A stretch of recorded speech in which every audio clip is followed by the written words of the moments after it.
Hej, jeg hedder Mia. Jeg arbejder hos Andreas Hvidberg, hvor jeg sidder som geotekniker. Jeg vil gerne vise jer, hvordan jeg bruger Optum til at sætte en simpel afstemningsberegning op i 2D.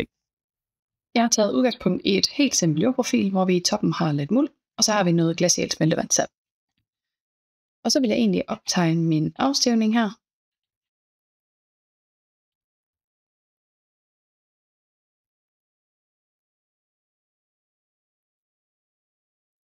Jeg vil gerne indføre et vandspejl i terræn, hvor vi har udgravningen.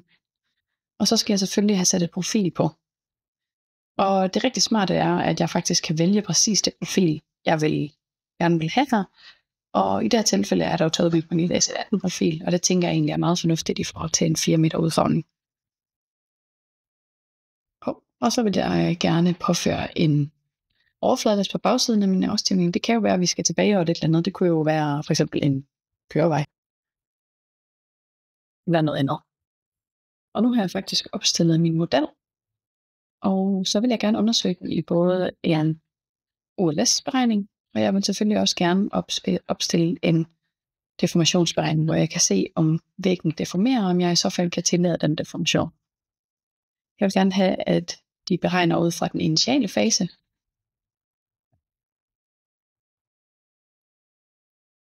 Og så er min beregning faktisk klar til at køre.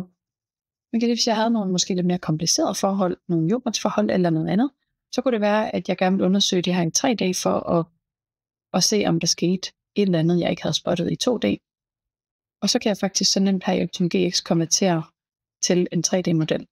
Og her kan jeg jo se det, jeg lige har tegnet, hvor jeg har min afstivning, jeg har mit overflade last her, og så har jeg også mit vandspejl, som er placeret.